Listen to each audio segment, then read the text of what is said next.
Hola a todos, en este video vamos a hablar del séptimo y último punto de la parte teórica de la bitácora de vuelo del logbook de API. Vamos a hablar sobre el control de las emociones del piloto. No hay que subestimar este tema, también es parte importante de la teoría que nos puede salvar de tener algún incidente.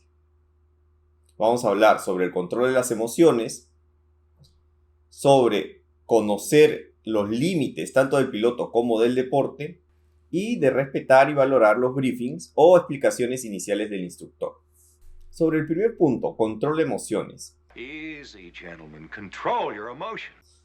Lo más habitual que sucede a un piloto sin experiencia, a un alumno, a un novato, en situaciones de mucho estrés o de una emergencia, suelen ser dos reacciones que debemos evitar.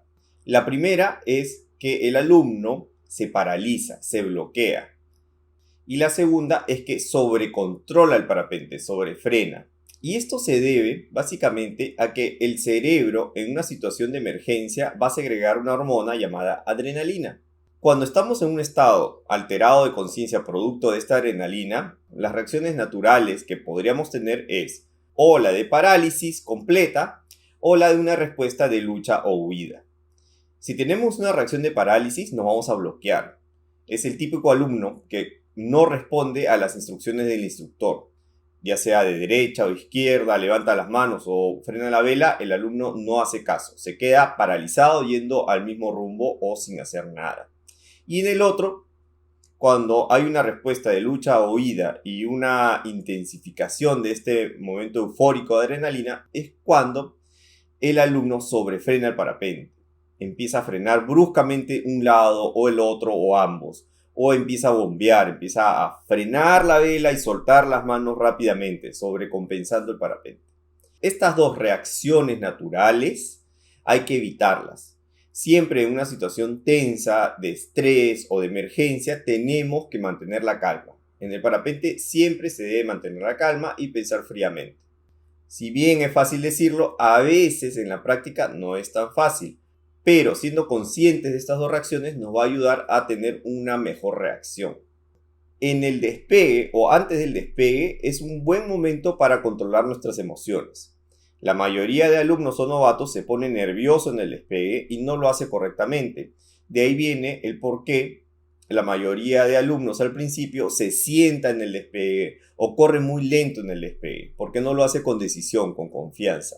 En ese momento, producto del miedo, del temor o de la adrenalina, el alumno tiende a hacer despegues muy tímidos, con poca decisión.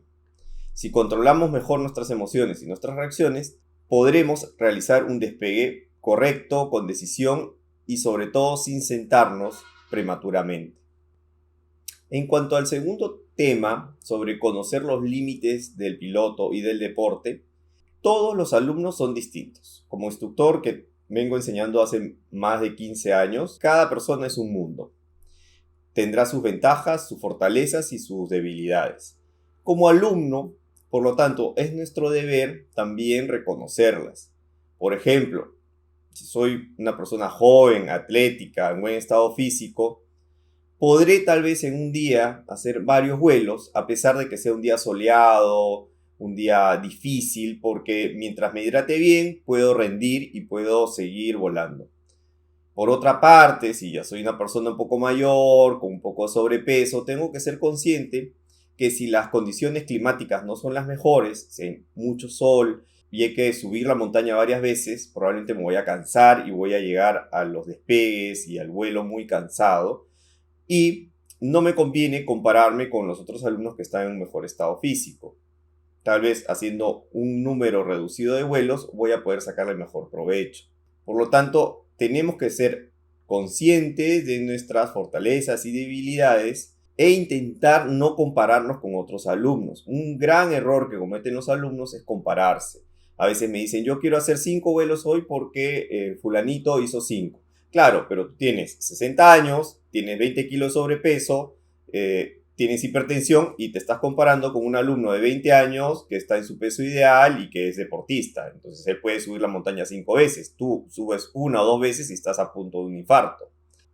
Así que también es deber del alumno reconocer sus limitaciones. Obviamente el instructor te va a guiar en eso, ¿no? Difícilmente te va a exponer o te va a forzar a que hagas un número de vuelos determinados o te expongas a situaciones que para ti son riesgosas.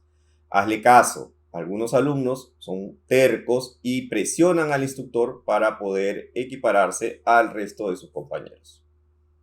El parapente de por sí se intenta que cada vez sea lo más seguro posible y de hecho se está logrando. Yo ya no lo calificaría como un deporte de alto riesgo. Sin embargo, sí es un deporte en el que está involucrado cierto riesgo. Y si vas a incursionar en este mundo, tienes que ser consciente de esta limitación, que es un deporte de riesgo, lo que significa que probablemente en toda tu vida no sufras ninguna lesión, pero también puede ser que en el proceso de aprendizaje o cuando ya seas piloto tengas algún incidente o alguna lesión o inclusive un accidente. Tienes que incorporar ese conocimiento, esa conciencia a lo que estás haciendo. Sería irresponsable por parte del instructor y por parte de ti mismo que asumas que el parapente es tan seguro como jugar ajedrez. No lo es. Involucra cierto riesgo y hay que estar dispuesto a asumirlo. Y por lo tanto también tenemos que tomar las precauciones. Si voy a hacer parapente, contrátate un seguro de accidentes. Insurance. Que de preferencia te cubra deportes de riesgo. Tengo muchos alumnos que se meten al curso y no tienen el mínimo seguro. Cuando les pasa algo, de ahí están en aprietos, haciendo colectas o lo que fuese. En muchos países, incluido el Perú, no existen seguros para empresas de parapente. O sea, ninguna aseguradora me asegura como escuela. Es responsabilidad de cada alumno tener su propio seguro, porque es imposible obtener un seguro de empresas que cubra a los alumnos.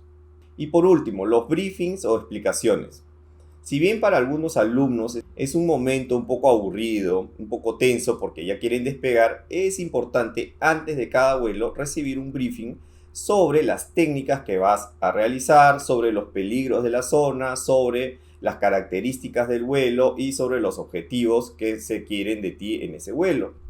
Usualmente estos briefings son cortos, no se intenta abrumar al alumno con mucha información para evitar sobrecargarlos de información. Yo te sugiero que en estos briefings puedas asimilar 3 o 4 puntos claves de lo que está diciéndote el instructor. No intentes memorizar todo, porque para eso está la radio también. El instructor por radio te va a ir dando indicaciones. Pero intenta captar las 3 ideas más importantes de lo que va a ser tu vuelo y tenerlos bien en mente. Eso va a hacer que tu vuelo sea más seguro, que lo disfrutes más y que aprendas más rápido. Hasta acá este video sobre el control de las emociones. De hecho, es un tema más extenso que se va a ir viendo en los cursos siguientes. Recuerda que en la caja de descripción del video voy a poner las preguntas claves para el repaso de conocimiento. Muchas gracias por ver hasta acá. Nos vemos en el siguiente video y no olvides ponerle like y suscribirte a mi canal. Nos vemos.